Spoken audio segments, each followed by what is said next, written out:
Greetings, friends. So I have breaking news to share with all of you. Sadly, you may see a huge monthly benefit decrease very soon. The Social Security Administration has just released some big information on COLA. Inflation may lead to many Social Security, SSI, and SSDI recipients to receive smaller benefit checks. Friends, please make sure you watch until the end of this video for the complete details. Also, I will be giving away 4 $75 Walmart gift cards every week.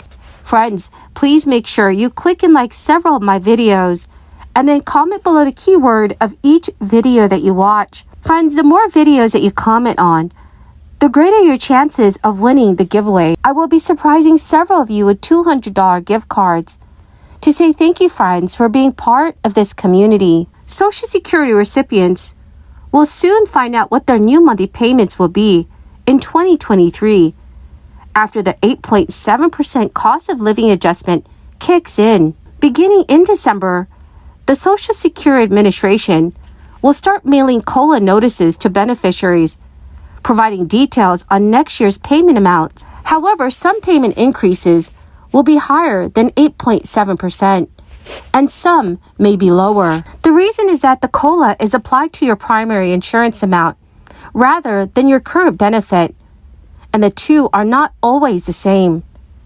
According to the SSA, the primary insurance amount is the benefit you would get if you elect to begin receiving retirement benefits at your normal or full retirement age. At this age, the benefit is neither reduced for early retirement nor increase for delayed retirement. The primary insurance amount formula is based on the sum of 3 separate percentages of portions of average index monthly earnings. The age that you start collecting Social Security retirement benefits is an important consideration in terms of your COLA. Some individuals wait until their full retirement age, which is currently 66 or 67, depending on when you were born, to start collecting.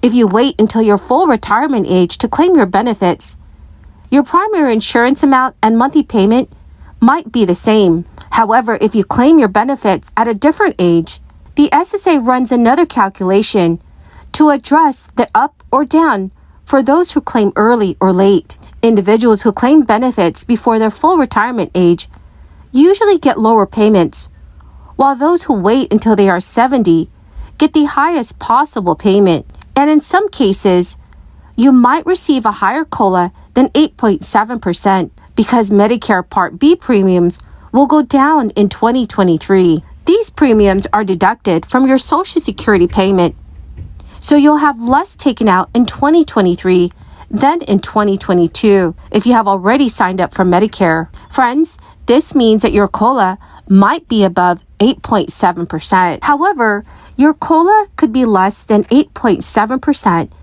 if you have already started collecting Social Security, but plan to sign up for Medicare for the first time in 2023 because a Part B premium will now be withheld from your monthly Social Security payment. It could eat into some of the 8.7% COLA. Friends, the keyword for this video is Zion National Park. If you would like to enter the next Walmart gift card giveaway, please click and like several of my videos and then comment below this keyword, which is Zion National Park, and additional keywords of any video of mine that you watch. And friends, do make sure that you're also subscribed to my channel. Friends, the more videos that you watch and then leave a comment on, the greater your chances of winning the giveaways. Millions of people are still eligible for a form of relief, but the time to claim the payments is running out. Up to 9 million people are still eligible for a crisis stimulus payment or child tax credit. According to the Government Accountability Office, the outstanding stimulus payments can amount to as much as $3,200 for some filers. Individuals and couples who do not file taxes because of how little income they earn have until November 15th to fill out a simplified tax return form to determine whether they qualify for either of the relief payments. For individuals who made less than $75,000 per year or joint filers who earn less than $150,000 per year are eligible for the 3 stimulus checks of varying amounts. Most parents were eligible for the federal government's child tax credit, which was distributed from July to December 2021, with the goal of the tax credit being to help people with children avoid financial hardship and food insecurity. All eligible families receive advanced monthly payments of half of their total expected child tax credit. It benefited around 84% of U.S. children. Generally, the checks were directly deposited into the bank accounts that the IRS had on file for the recipient family. As part of relief for the crisis for nearly 165 million people in 2020 and 2021, 2 of the stimulus check payments were signed into law by former president in 2020. And the final check was signed into law by President Biden in March of 2021.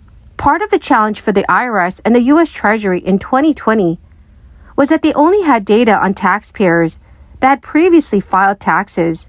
Since a broader set of families were eligible for the stimulus payments and the expanded child tax credit, the U.S. Treasury and the IRS reached out to around 9 million Americans to inform them that they were eligible for the relief payments. That is the end of my daily stimulus update video. Thank you so much, friends, for joining me here every day as I post a new video. And I truly hope that you found this information helpful. The winner of today's $75 Walmart gift card giveaway is Aura's Recipes and Scenes. Congratulations, my dear friend.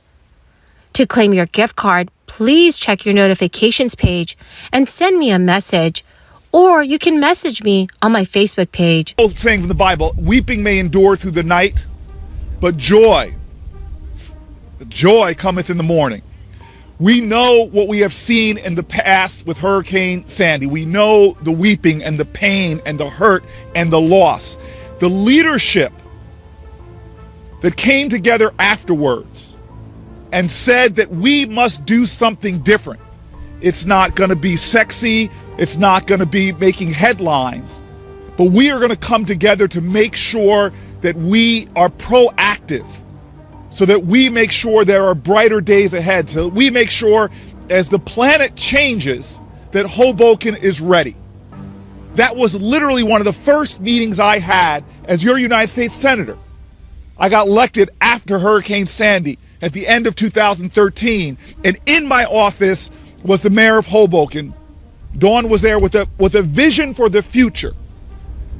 And she understood that democracy is not an individual sport, it's a team sport. So Democratic lawmakers are trying really hard to approve trillions of dollars in new spending to tackle everything from education to housing to clean energy. The federal government has struggled to quickly translate cash from Congress into actual shovels in the ground.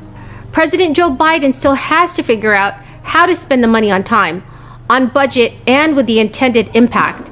Depending on how that all goes, President Biden could finally restore faith in big government programs.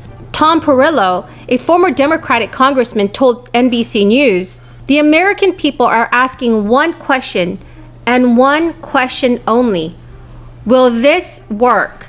Advocates and outside experts say the Biden administration is well positioned to route money through existing programs, boost state and local governments that have existing backlog of infrastructure projects, and